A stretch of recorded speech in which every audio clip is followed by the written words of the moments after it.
Assalamualaikum warahmatullahi wabarakatuh. Innal hamdalillah nahmaduhu wa nasta'inuhu wa nastaghfiruh wa na'udzu billahi min syururi anfusina wa min sayyiati a'malina. Man yahdihillahu fala mudhillalah wa man yudlil fala hadiyalah. Ashhadu an la ilaha illallah wahdahu la syarikalah wa ashhadu anna Muhammadan abduhu wa rasuluh. Ya ayyuhalladzina amanu taqullaha haqqa tuqatih wa la tamutunna illa wa antum muslimun. Ya ayyuhan nasu taqu rabbakumul ladzi khalaqakum min nafsin wahidah wa khalaqa minha zawjaha wa batha minhuma rijalan katsiran wa nisaa wattaqullaha alladzi tasaaluna bihi wal arham innallaha kana 'alaikum raqiba. Ya ayyuhalladzina amanu taqullaha wa qulu qawlan sadida yuslih lakum a'malakum wa yaghfir lakum dhunubakum wa may yuti'illaha wa rasulahu faqad faza fawzan 'azima. Amma ba'd, fa inna asdaqal hadits kitabullah wa khairal hadi hadi Muhammadin sallallahu alaihi wasallam wa syarrul umuri muhdatsatuha wa kullu muhdatsatin bid'ah wa kullu bid'atin dhalalah wa kullu dhalalatin finnar. Ma'asal muslimin ikhwani fillah wa akhwati, bapak-bapak, ibu-ibu, saudara-saudari rahimani wa rahimakumullah. Alhamdulillah, segala puji bagi Allah Subhanahu wa taala yang mempertemukan kita kembali dalam kajian kitab Aqidatus Salaf wa Ashabil Hadis oleh Al-Imam As-Sabuni Asy-Syafi'i rahimallahu taala. Semoga Allah Subhanahu wa taala senantiasa memberikan kepada kita keistiqomahan dalam belajar akidah salaf dan berpegang teguh dengannya sampai akhir hayat kita nanti. Kita masih dalam pembahasan alamatu ahlil bid'ah, ciri-ciri atau tanda-tanda ahlil bid'ah. Kita baca sekali lagi ucapan Al-Imam As-Sabuni Asy-Syafi'i rahimahullah. Beliau mengatakan wa alamatul bid'ah ala ahliha zahiratun badiyah. Ciri-ciri, tanda-tanda kebid'ahan pada oknum-oknumnya atau tanda-tanda ahlul bid'ah itu sangat nampak jelas terang benderang. Wa adharu ayatihim wa alamatihim, dan ciri yang paling menonjol dari ahlul bid'ah syiddatu mu'adatihim li hamalati akhbarin Nabi sallallahu alaihi wasallam. Sengitnya permusuhan mereka terhadap para pengibar sunnah Rasulullah sallallahu alaihi wasallam. Sudah kita sampaikan, ad-diddan la yastami'an. Dua hal yang bertentangan tidak mungkin bisa bersatu. Ahlul bid'ah pasti sangat benci kepada ahlus sunnah wal jamaah. Sebagaimana terkadang ahli maksiat sangat benci kepada ahli taat. Karena dengan adanya ahli taat mereka terlihat kotor. Demikian pula ahlul bid'ah dengan adanya ahlus sunnah mereka khawatir umat akan tahu kebobrokan mereka, kesesatan mereka. Maka ahlul bid'ah, kelompok sesat, sangat amat memusuhi para pengikut sunnah Rasulullah sallallahu alaihi wasallam. Siang dan malam mereka senantiasa membuat makar-makar jahat terhadap ahli sunnah wal jamaah. Bukan sekedar benci dalam hati saja, namun segala cara mereka lakukan untuk menyingkirkan ahlu sunnah wal jamaah. Namun yakini yuriduna liyutfi'u nurallahi bi afwahihim, Mereka berusaha untuk memadamkan cahaya Allah. Namun Allah ya'ballah illa an yutimma nurahu. Allah enggan kecuali akan menyempurnakan cahayanya. Namun itulah sunnatullah, as-sira baina al-haqqi wal batil, bainal bid'ati was sunnah. Wa ihtikarum lahum, dan di antara ciri mereka yang sangat menonjol, ahlul bidah senantiasa merendahkan, meremehkan ahlu sunnati wal jamaah.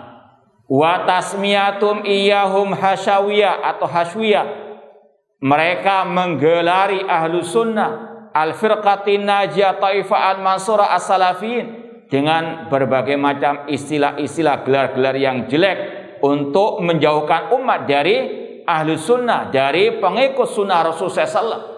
Dengan gelar hasyawiyah, orang-orang yang rendahan, wajahala, orang-orang yang bodoh, yang jahil, wa dhahiriyah, yang tekstual, wa musyabbiha, yang menyerupakan sifat Allah dengan sifat makhluk. Ya, semua ini dusta, semua ini adalah hoax semuanya. Tidak benar sama sekali seperti yang akan disampaikan oleh al-muallif, penulis di pembahasan nantinya. I'tiqadan minhum fi akhbari Rasulullah SAW annaha bima'zilin anil ilmi. Mereka memberikan gelar-gelar tersebut dengan keyakinan bahwasanya hadis-hadis Rasulullah SAW itu jauh dari ilmu. Seperti yang kita sampaikan terutama dalam pembahasan tauhid asma wa sifat. Ketika ahli sunnah mengatakan Allah turun sepertiga malam terakhir ke langit dunia, sebagaimana kata Rasul, yanzilu rabbuna tabaraka wa ta'ala. Kata mereka ahlu sunnah atau salafiyin itu menyerupakan turunnya Allah dengan turunnya makhluk, dan itu mereka tuduhkan kepada contohnya Syekhul Islam Ibnu Taimiyah rahimahullah. Seperti yang dikarang-karang oleh Ibnu Battutah yang mengatakan Syekhul Islam katanya turun dari mimbar Jumat mengatakan turunnya Allah seperti turunku dari mimbar.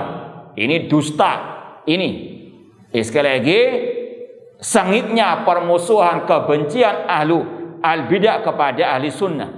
Mereka melakukan semua cara yang halal haram, dusta dan seterusnya. Yang penting bagaimana menjatuhkan orang-orang yang berpegang teguh dengan al-aqidah shahihah dan sunnah Rasulullah SAW. Dituduh Syekhul Islam mengatakan Allah turun ke langit dunia sebagaimana turunnya beliau dari mimbar. Padahal ini sekali lagi dusta. Mereka mentakwilkan turunnya Allah ke langit dunia dengan turunnya perintahnya. Ahlus sunnah dituduh tekstual.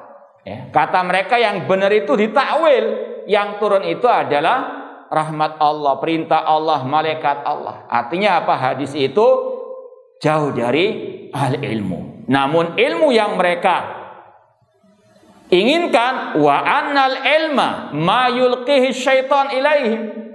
Hadis jauh dari ilmu. Yang namanya ilmu menurut ahli bidah yaitu apa yang diwangsitkan, dibisikkan oleh setan kepada mereka. Inilah jalan asyaitan. Setiap yang menyelisihi akidah sahihah, setiap yang menyelisih kebenaran, itulah bisikan asyaitan. Itulah jalan setan.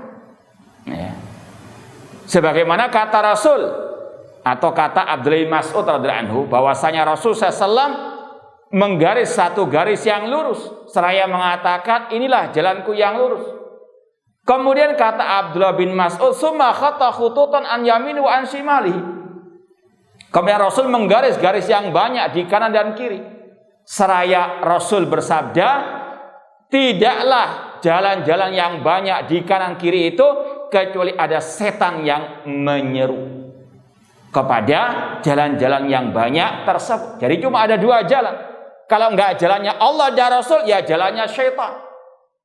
Ahlu syubhat, ahlu bidah, mereka adalah para pengikut asyaitan. Ya. Famada ba'dal haqqi ila dhalal.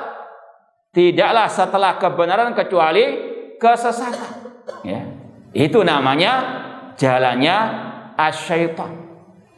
Jangan dibalik, yang menyuruh kepada siratal mustaqim dibilang setan. Ini setan itu yang apa? Menyebarkan syubhat, menyebarkan kesesatan, menyebarkan kekufuran.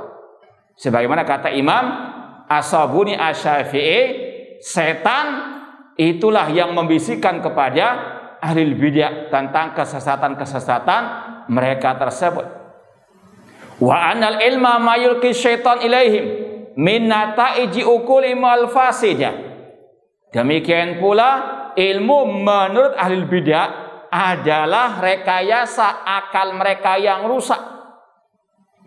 Ini juga salah satu ciri ahli bidah, seperti yang akan atau mungkin ya kita lengkapi nanti dalam pembahasan tanda-tanda atau ciri-ciri ahli bidah. Namanya al bidah itu di antara sumbernya adalah takdimul akal ala naqal, mendahulukan akal daripada Al-Quran dan Sunnah Rasulullah SAW. Demikian pula di antara sumber kebid'ahan wa wasawisi sudurim al-mudlimah, yaitu bisikan hati mereka atau perasaan mereka. Itu dalilnya ahli bidah, perasaan.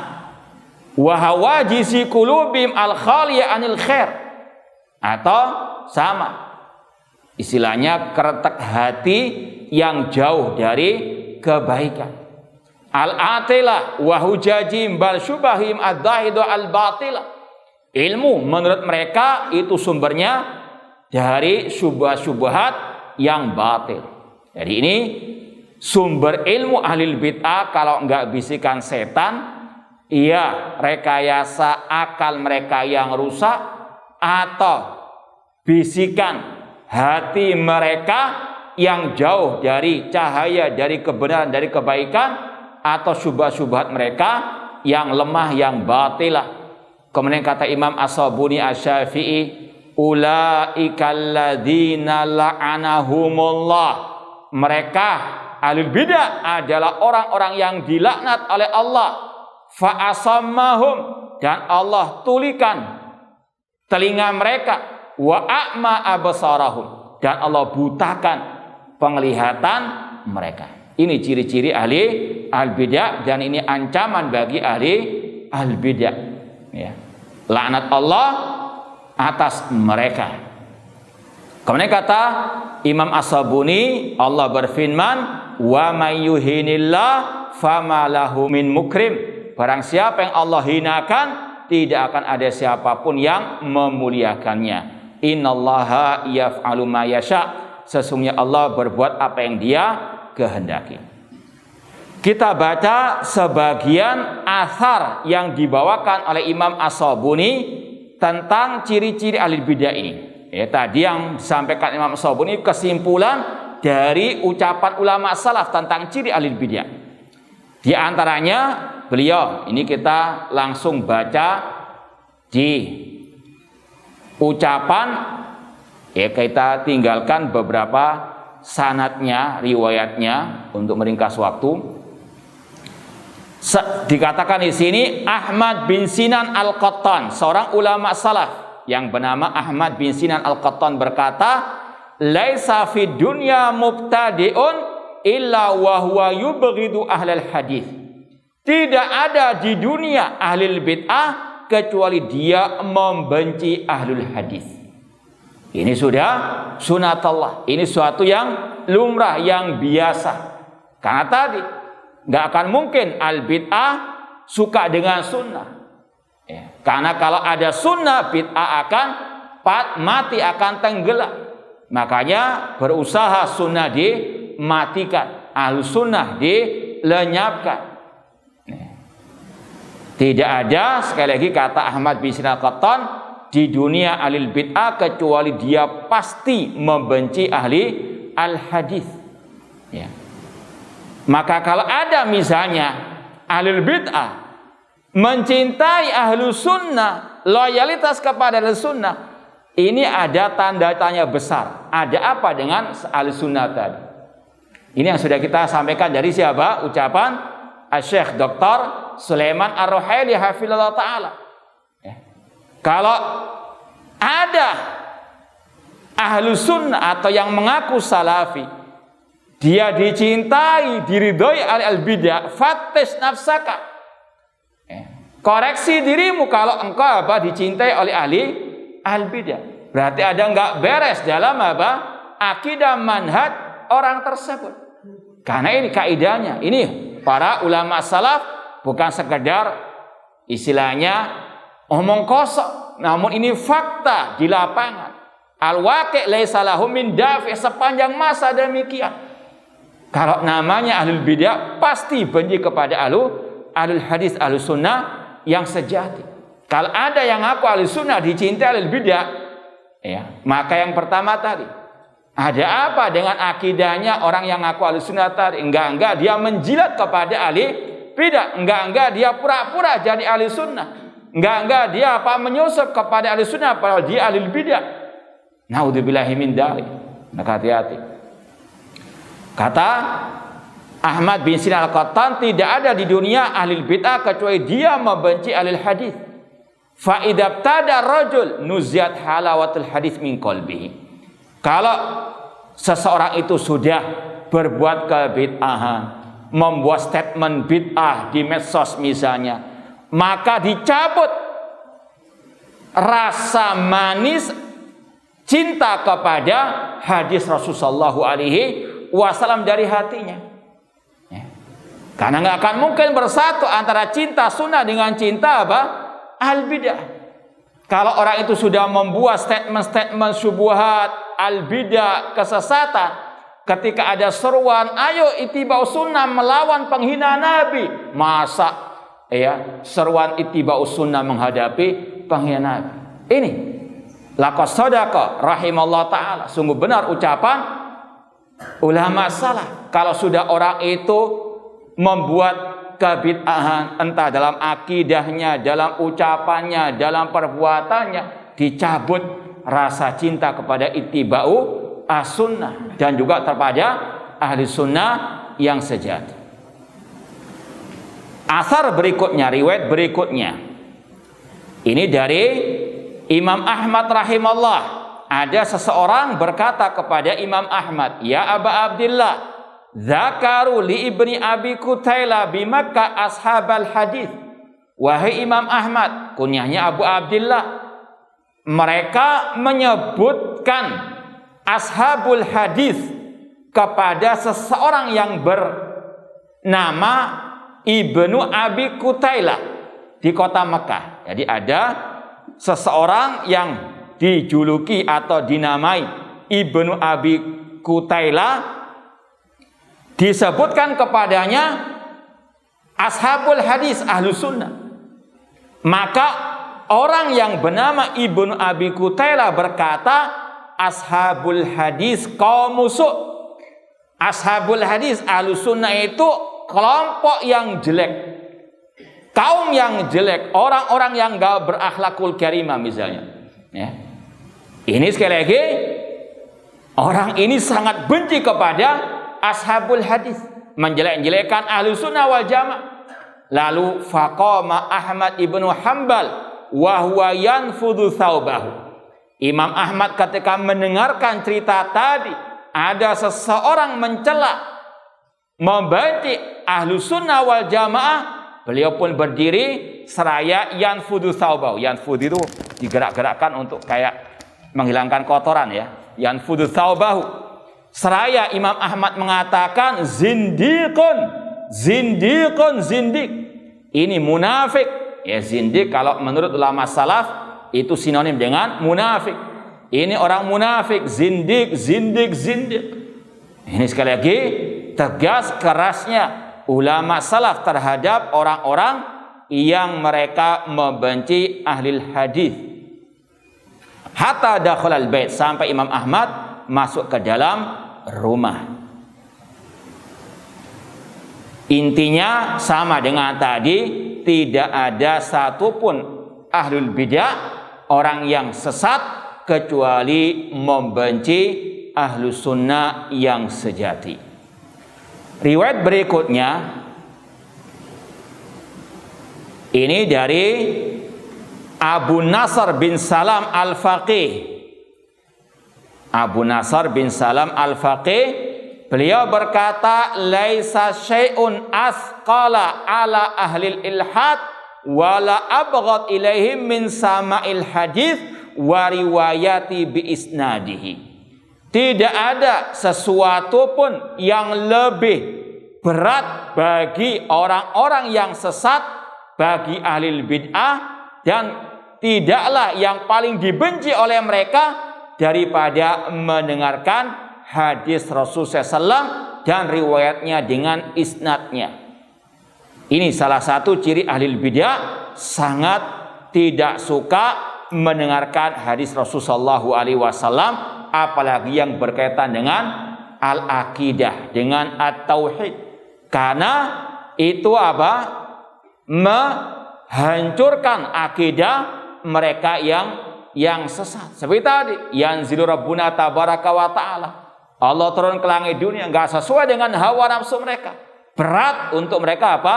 Mendengarkan hadis tersebut. Bahkan ayat mereka katakan apa? Ada racunnya, yaitu Ar-Rahman 'alal arsy tawa, karena enggak cocok dengan hawa nafsu mereka. Ya. Ini sekali lagi di antara ciri-ciri ahli bidah yang sudah dirangkum juga oleh Syekh Walid Saifin Nasr hafizallahu taala. Kemudian asar yang terakhir yang mau kita baca di sini, yaitu dari Ahmad bin Ishaq bin Ayyub Al-Faqih. Ya, ada seseorang yang kunyanya Abu Bakar Ahmad bin Ishaq bin Ayyub Al-Faqih, seorang ulama salaf. Beliau wa huwa yunadzir rajulan, debat dengan seseorang. Faqala Asy-Syaikh Abu Bakar haddatsana fulan. Ulama salaf tadi ketika berdebat membawakan hadis dengan sanadnya, haddatsana fulan. Faqala lahu rajul, lawan debatnya berkata, da'na min haddatsana ila mata haddatsana. Tinggalkan hadis-hadis ini, tinggalkan haddatsana. Sampai kapan kita sibuk dengan hadis Rasulullah SAW? Orang ini apa? Tidak mau hadis Rasulullah SAW, menolak hadis Rasulullah SAW. Apa kata ulama salaf yang bernama Ahmad bin Ishaq bin Ayyub Al-Faqih? Faqala syekh lahu, kum ya kafir. Pergilah wahai orang kafir. Ini ulama salaf mengkafirkan orang yang menolak hadis Rasulullah SAW. Dan memang mereka berhak, ulama mengkafirkan orang yang layak dikafirkan. Ya, ini takfir fi mahallihi, pengkafiran yang memang tepat sasaran. Makanya sudah kita sampaikan, kan sekarang ini banyak teriakan-teriakan bidah, kita dituduh apa? Suka mengkafirkan. Naudzubillah min dzalik. Ahlussunnah pertengahan dalam segala hal. Masalah kafir mengkafirkan, bahwasanya kita Ahlussunnah pertengahan dalam segala, dalam masa takfir. Kita tidak alergi, tidak menolak takfir 100%, namun juga kita tidak meremehkan. Kita punya dhawabit, ketentuan-ketentuan dalam mengkafirkan. Kita yakin ada orang yang ngaku muslim, namun pada akhirnya dia murtad, ada.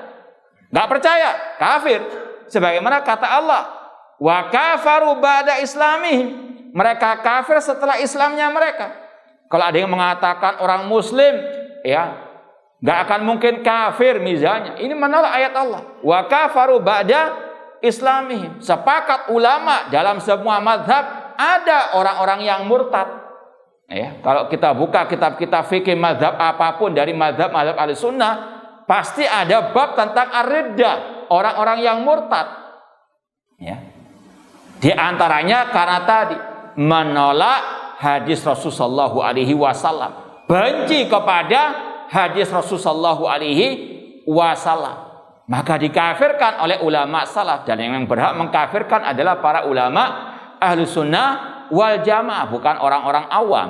Ya, jadi sekali lagi takfir ini sekali lagi tidak boleh ditolak 100%, tidak boleh juga diremehkan. Ada ketentuan-ketentuannya. Dan yang paling penting lagi, yang berhak menvonis kafir orang perorangan adalah para al-ulama.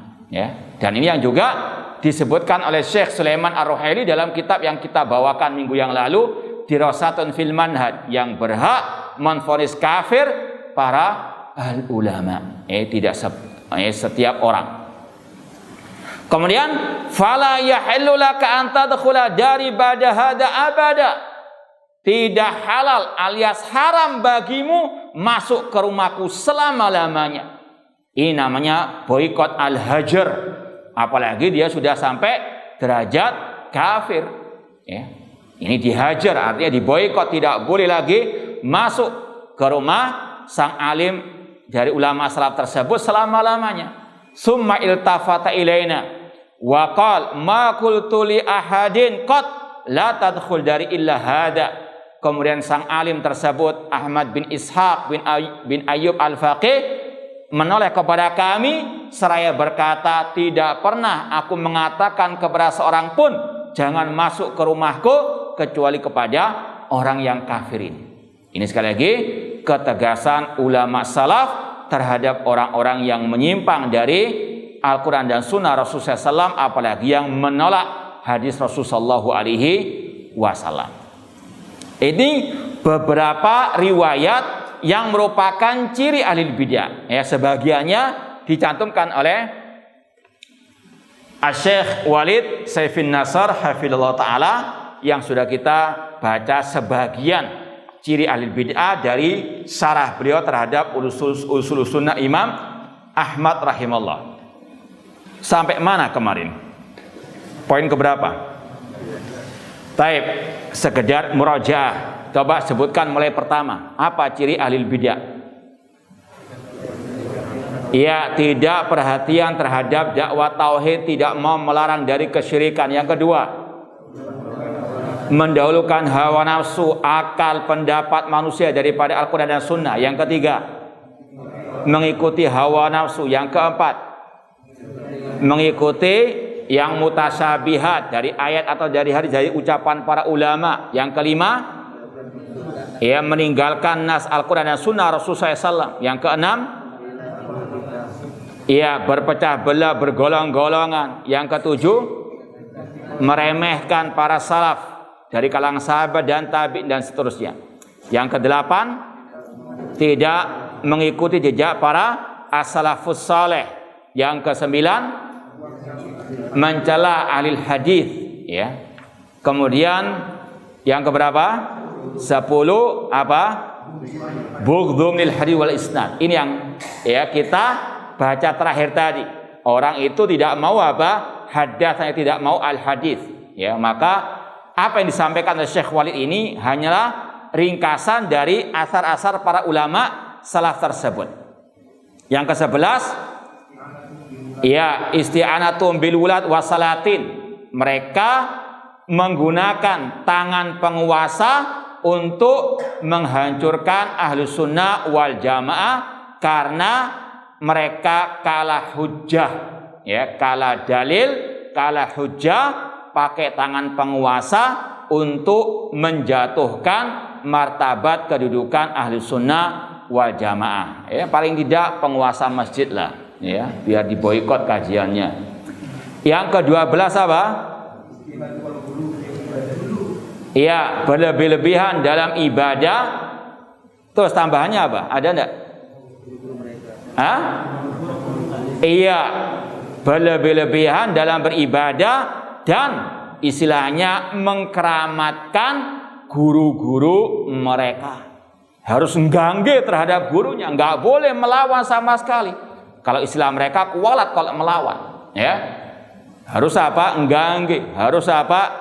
Terus setuju, nggak boleh apa? Membantah. Ini sekali lagi, ada orang-orang yang mengaku mengikuti dakwah salafiyah tapi kelakuannya sama dengan ahli bidah, yaitu mengkeramatkan ustadz mereka. Kalau nggak nurut kepada ustadz mereka, maka apa? Kiamat kubro. Ya. Kemudian yang ke-13 apa? Tadlisum wa talbisumul haqqa bil batil. Suka membuat kerancuan antara hak dengan yang batil, mencampur adukan antara hak dengan yang batil. Sebagaimana kelompok Khawarij ketika mereka mengatakan inil hukmu illa lillah, tidak ada hukum kecuali hukum Allah. Kata Ali bin Abi Thalib, kalimatu haqqin urida bihal batil. Itu kata-kata yang hak tapi di belakangnya ada kebatilan. Di depannya kelihatan benar. Semua hukum harus dikembalikan kepada hukum Allah, itu hak. Cuma di belakang itu maksud mereka yang tidak berhukum dengan hukum Allah kafir murtad. Ini yang batil. Sama dengan ungkapan yang kita sampaikan pada waktu yang lalu. Ada oknum yang mengatakan tidak selalu mengajar tauhid dengan kitab tauhid, ya. Namun maksudnya apa?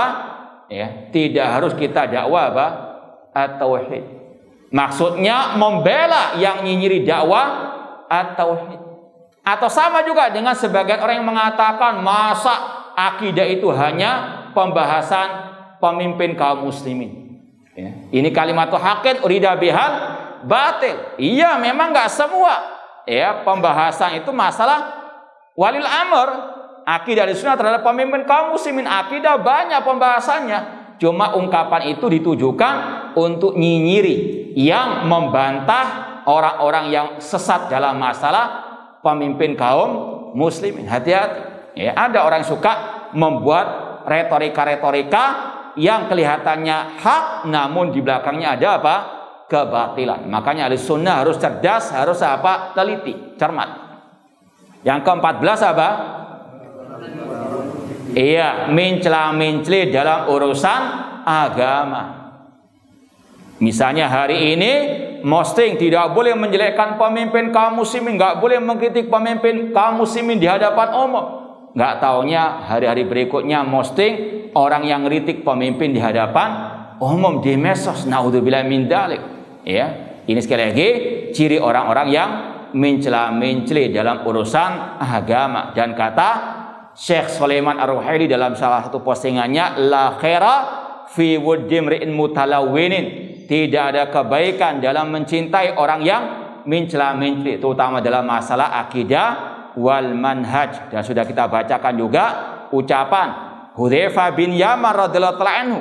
Beliau mengatakan innad dhalala haqqad dhalala an ta'rif ma kunta tunkir wa tunkir ma kunta ta'rif. Sesungguhnya kesesatan yang sebenarnya adalah engkau mencela-mencela dalam urusan agama. Wa iyyaka wa talawun fid din, kata Hudzaifah bin Yaman, jauhkanlah dirimu dari sifat mencela-mencela dalam urusan agama. Ya, ini sekali lagi ciri ahli al-bidah. Kemudian yang ke-15 sudah kita sampaikan, belum? Apa itu? Mereka membantah sunnah Rasul dengan apa? Dengan batil. Kata Imam Ibnu Qayyim rahimahullah, sebetulnya poin-poin tadi itu ada. Keterangan singkat dari Syekh Al-Walid, dibawakan riwayat-riwayat dari para ulama Ahlussunnah wal Jamaah. Di antaranya yang ke-15, ucapan Imam Ibnu Qayyim rahimahullah, adatu ahlil ahwa raddus sunan bil batil. Kebiasaan, kelakuan ahlil ahwa, ahlil bidah, membantah sunnah Rasul dengan kebatilan. Ya, seperti dalam ucapan orang yang dikafirkan oleh ulama salaf tadi, menolak hadis Rasulullah SAW, atau seperti oknum tadi diseru untuk ittiba'us sunnah, tidak mau. Masa menghadapi penghinaan Nabi harus dengan ittiba'us sunnah? Naudzubillahi min dzalik. Ini ciri ahli al-bidah, radduhum sunan bil batil. Yang ke-16 ini belum ya. Kata Syekh Al-Walid hafizallahu taala, ma yastadilluna limadhhabim bidalil illa kana fi al-hujjatu alaihim. Setiap dalil yang digunakan oleh ahli bid'ah itu bumerang atas mereka. Setiap dalil yang dipakai oleh ahlul bid'ah itu sebetulnya adalah bumerang atas mereka.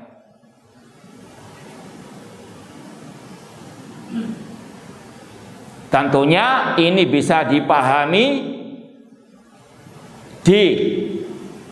dibalikkan senjata mereka atas mereka oleh para ulama atau para tulabul ilmi yang betul-betul pakar dalam masalah membantah ahli al-bid'ah, ya. Ini semuanya karena al-bid'ah itu asbun, ya. Asal comot dalil, yang penting kelihatannya apa? Sesuai dengan hawa nafsu mereka dipakai. Padahal kalau dicermati lagi itu bantahan atas mereka. Contoh misalnya kelompok Khawarij seperti yang sudah sering kita sampaikan berdalil dengan Al-Maidah 44, wa man lam yahkum bima anzalallahu fa humul kafirun. Barang siapa yang tidak berhukum dengan hukum Allah maka mereka apa? Kafir. Maka kata para ulama ayat ini dikembalikan kepada mereka. Mereka sendiri tidak berhukum dengan hukum Allah. Contohnya dalam mentafsirkan ayat itu. Allah memerintahkan kita untuk mengikuti jejak para salafus saleh, para sahabat. Ya. Wattabi sabila man anaba ilayya. Insyaallah dalilnya sudah sering kita sampaikan, wajibnya mengikuti pemahaman para sahabat. Allah merintahkan kalau mereka memahami ayat tadi enggak sesuai dengan pemahaman para salaf, seperti Abdullah Abbas yang mengatakan faulaika humul kafirun kufrun na kufr, itu kufur kecil, enggak murtad orangnya. Kalau mereka enggak mengikuti tafsir para sahabat, mereka enggak berhukum dengan hukum apa? Allah. Berarti mereka juga apa? Kafir sesuai dengan lisan keyakinan mereka sendiri, ya. Mungkin yang lebih terang benderang lagi, ya, ketika oknum yang suka mencela-mencela itu ingin untuk melegalkan, membenarkan mencela-mencelinya berdalil dengan apa? Nasikh masuk dalam apa? Al-Quran. Dia ingin untuk membela dirinya, tapi nggak pakai otak. Akhirnya apa? Fatal, lebih dasar lagi kelihatan kekafirannya. Paham? Ya. Intinya apa? Setiap hujah yang dipakai oleh al-bid'ah atau yang semisal dengan mereka itu bumerang atas mereka sendiri. Ingin untuk apa? Melegalkan mencela-mencelinya dalam masalah akidah wal manhaj dengan dalil nasikh masuk apa? Al-Quran. Artinya nasikh masuk Al-Quran itu mencela-menceli. Ini kufur riddah, ya. Maka apa? Dikembalikan lagi hujahnya, ya, bumerang atas dia sendiri. Karena demikian ahlul bidah demikian. Atau yang mengikuti jejak mereka asbun dalam berdalil. Maka ketika para ulama membantah dalil mereka, sekali lagi pasti setiap dalil yang dipakai oleh mereka ada hujah atas mereka. Poin ke-17. Mereka ini yastatirun wa yatanajawna dunal ama. Selalu membuat gerakan bawah tanah. Ini contohnya tadi Khawarij, kelompok teroris. Yang membuat halakoh-halakoh ini sudah rahasia umum. Yang membuat halakoh-halakoh berapa orang di tempat tertentu yang sepi. Ya, kajiannya hanya orang-orang seperti itu. Ya. Kalau sistemnya mereka MLM istilahnya, ya. Punya halakoh, ada murabbi ustadznya. Ya, meskipun yang penting ya berani ngomong lah. Teriak-teriak jihad meskipun jahil terhadap urusan agama. Ya, jadi koordinator 5 orang. Ini murabbi ini punya ustadznya lagi. Kumpul dengan 5 orang lagi. Demikian sistem apa? Kayak pohon begitu kata mereka. Biar kalau yang ini ketangkap, yang lain apa? Selamat kata mereka demikian. Itu sistem mereka dari sejak dahulu kala. Kata Al-Khalifah Umar bin Abdul Aziz, "Idza ra'aita qauman yatanajawna fi umuri dinihim fa'lam annahum ala ta'sisid dhalalah." Kalau kalian melihat sekelompok orang berbisik-bisik dalam urusan agama, ketahuilah mereka di atas pondasi kesesatan. Na'udzubillahi min dzalik. Yang ke-18, wa tanatu wa ta'ammuq wa takalluf. Adanya keekstriman dalam urusan agama. Ekstrim itu artinya yang berlebih-lebihan. Beda dengan orang yang ittiba. Ya, orang sekarang salah paham, gagal paham. Ketika orang menjalankan sunnah Rasul yang sudah ditinggalkan oleh banyak orang, dikira apa? Berlebih-lebihan. Bukan berlebih-lebihan. Namanya berlebih-lebihan itu kalau tidak ada ajarannya dilakukan, namanya berlebih-lebihan. Tapi kalau melaksanakan apa yang sudah ada contohnya dari Rasulullah SAW, itu namanya apa? Ittiba. Cuma inilah sekarang diputarbalikkan. Ya. Jadi ciri ahli bidah berlebih-lebihan seperti tadi. Kelompok Khawarij, mereka mentafsirkan ayat yang tidak pernah dipahami oleh para salafus. Ini berlebih-lebihan. Ya. Ataupun orang-orang yang mereka tidak pernah atau melaksanakan hal-hal yang tidak pernah dilakukan oleh Rasulullah SAW, namanya berlebih-lebihan. Cuma sekali lagi, inilah akhir zaman. Yang mengikuti sunnah Rasul dikatakan ekstrim, yang tidak mengikuti sunnah Rasulullah SAW dianggap apa? Ya, pertengahan, toleransi, dan seterusnya. Yang ke-19, annahum yuftinuna nas bil askhas wa yujibuna alim ittiba ghairi Nabi sallallahu alaihi wasallam. Ini mirip dengan yang poin keberapa tadi, yang berlebihan mengkeramatkan guru-guru mereka. Yaitu ya 19, mereka menyeru manusia untuk ta'assub fanatik kepada selain Nabi sallallahu alaihi wasallam. Ya. Kata Syekhul Islam Ibnu Taimiyah rahimahullah yang perlu kita sampaikan, ucapan Syekhul Islam Ibnu Taimiyah rahimahullah, laisa li ahadin an yansiba lil ummati syakhsan yadu ila tariqatihi. Tidak boleh. Insyaallah kita lanjutkan ba'dal azan. Nah, kita lanjutkan ucapan Syekhul Islam Ibnu Taimiyah rahimahullah. Beliau berkata, laisa li ahadin an yansiba lil ummati syakhsan yadu ila tariqatihi. Tidak boleh bagi seorang pun untuk mendudukkan seseorang yang umat diseru untuk selalu mengikuti apa katanya, apa yang dilakukannya, wa yuwali wa yu'adi alaiha, serta berwala berbarak di atas perintah seseorang tersebut selain Rasul tentunya, ghairi Nabi sallallahu alaihi wasallam, selain Rasul sallallahu alaihi wasallam, wala yansib lahum kalaman yuwali alaihi wa yu'adi ghairu kalamillah wa rasuli. Tidak boleh bagi mereka untuk fanatik kepada ucapan siapapun kecuali kepada firman Allah dan sabda Rasulullah sallallahu alaihi wasallam, wa mastamat alil ummah, atau yang telah dijadikan ijma oleh umat. Bal hadza min fi'li ahlil bidah alladzina yansibuna saksan au kalaman yufarriquna bi bainal ummah. Bahkan ini adalah kelakuannya ahlil bid'ah yang mereka mendudukkan tokoh mereka, salah seorang dari mereka, atau ucapan dari tokoh mereka yang memecah belah umat, berwala dan berbarak di atas tokoh tersebut, ustadz tersebut. Ya, kalau enggak ikut apa kata ustadznya, diboikot, dikerahkan semua pasukan untuk menjatuhkan. Na'udzubillah min dzalik. Ini sekali lagi min fi'li ahli al-bidah. Dalam ungkapan yang lain itu termasuk perbuatannya Genghis Khan, ya, raja Tatar yang kafir. Na'udzubillah min dzalik. Lanjut poin 20, kathratu mujalasatil mubtadi'ah. Ciri ahli bid'ah, ya namanya burung akan bertengger dengan yang sejenisnya. Ya, burung gagak ya bertengger dengan burung gagak. Ciri ahli bidah, ya mereka kumpul dengan yang apa? Sama dengan akidah manhaj mereka. Ini sekali lagi ciri ahli bidah, mereka bermajlis dengan ahli bidah.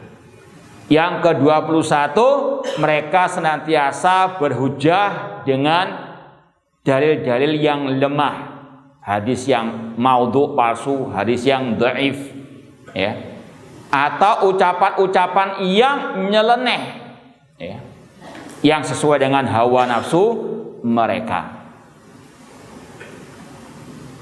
Poin ke-22, kita ringkas, kita percepat. Ahlul bid'ah la yaktubuna illa ma lahum. Ahlul bid'ah tidak menulis kecuali yang sesuai dengan hawa nafsu mereka, yang cocok dengan hawa nafsu mereka.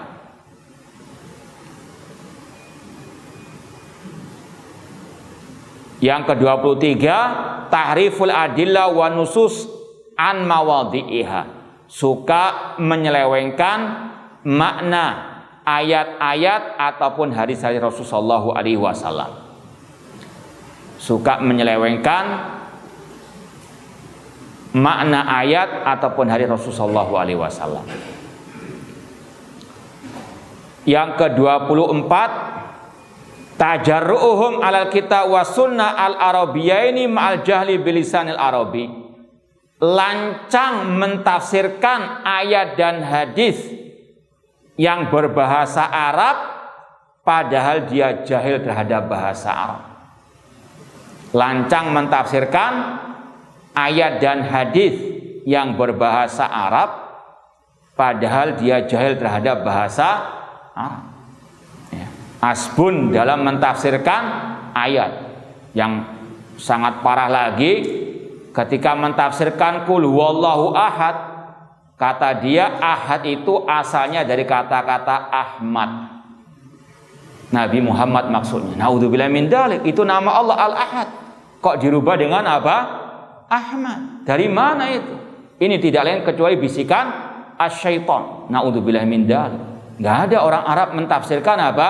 Qul huwallahu ahad dari kata-kata Ahmad. Naudzubillah min dzalik. Nah, yang ke-25, at-tanaqud indal ahwa wal bid'ah wal ittirab. Ini mirip dengan yang sebelumnya, mencela-menceli adanya kontradiksi pertentangan dalam ucapan mereka. Seperti orang-orang yang mentafsirkan ayat-ayat sifat sesuai dengan hawa nafsu mereka. Mentakwilkan ya ayat-ayat as-sifat sesuai dengan hawa nafsu mereka. Kalau dikejar di situ ada banyak kontradiksi. Menetapkan sebagian sifat, mentakwilkan sebagian yang lain. Ini kontradiksi. Yang ke-26, al-kadzib wan nifaq wa taqiyya wal hiyal. Suka berdusta, suka taqiyah, yaitu istilahnya menyembunyikan kekufuran, kebid'ahan, menampakkan kebaikan. Ya. Atau bisa dikatakan juga suka menjadi dalang, ya. Inginnya apa? Selalu bersih, padahal dia yang suka apa? Menebar keributan, kesesatan, ya. Al-hiyal, suka membuat makar-makar jahat namun pura-pura berakhlak mulia. Seruannya akhlak-akhlak padahal dia sendiri yang berbuat makar. Naudzubillah min dzalik. Yang ke-27, azillatu wa sawadul wajah wa au maskhuhu. Kehinaan ataupun kalau istilah orang ya Surabaya, mukanya itu beleketek. Paham? Itu ya sudah apa namanya itu? Enggak ada tandingannya bahasa itu ya. Iya, wasawadul wujuh. Ini diambil dari ucapan Abdullah bin Mubarak rahimahullah, ucapan seorang ulama tabi'in. Beliau mengatakan sahibul bid'ati ala wajhihi ghubar wa in iddahana fil yaumi 30 marrah. Ya, ucapan yang luar biasa. Seorang ulama tabi'in, beliau mengatakan ahlul bid'ah itu wajahnya hitam kelam, ya, tertutup dengan debu meskipun pakai minyak 30 kali sehari. Ini kata dia. Mukanya beleketak, nggak ada cahaya, hitam kelam, ya. Sekali lagi meskipun apa? Pakai minyak 30 kali sehari. Wallahu taala alam. Dan yang terakhir disebutkan di sini yang ke-28, su'ul khatimah. Akhir ahli bidah itu ya mereka mati dalam keadaan su'ul khatimah. Na'udzubillahi min su'ul khatimah. Dan kata Syekh Al-Walid, ini hanya sebagian, masih banyak yang lainnya. Cuma ini yang disampaikan oleh beliau. Wallahu ta'ala a'lam. Ya, kita jawab pertanyaan yang sudah masuk.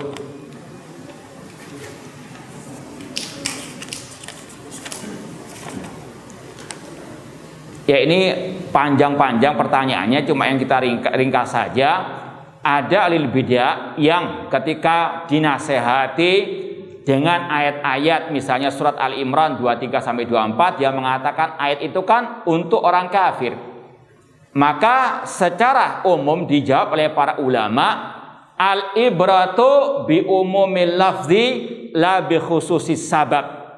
Dalam kaidah tafsir dikatakan ukuran dalam ayat itu keumuman lafaz, bukan khususnya sebab diturunkannya ayat tersebut, ya. Jadi sekali lagi, meskipun awalnya itu diturunkan kepada orang kafir, namun yang penting pelajaran apa yang bisa dipetik dari apa? Ayat tersebut. Ya, ketika misalnya Allah menurunkan ayat-ayat larangan berbuat syirik, itu pertama kali turunkan kepada orang apa? Musyrikin. Ya ayuhan nasu'budu rabbakum misalnya. Ya. Namun apakah ayat itu hanya berlaku bagi orang kafir Quraisy saja yang diturunkan pertama kali ayat tersebut? Tidak. Tapi yang paling penting pelajaran apa dari ayat itu untuk semua umat manusia. Ya. Jadi sekali lagi itu yang harus dipahami. Wallahu ta'ala alam. Ini yang mungkin bisa kita sampaikan, kurang lebihnya mohon maaf. Wa jazakumullahu khairan. Wassalamualaikum warahmatullahi wabarakatuh.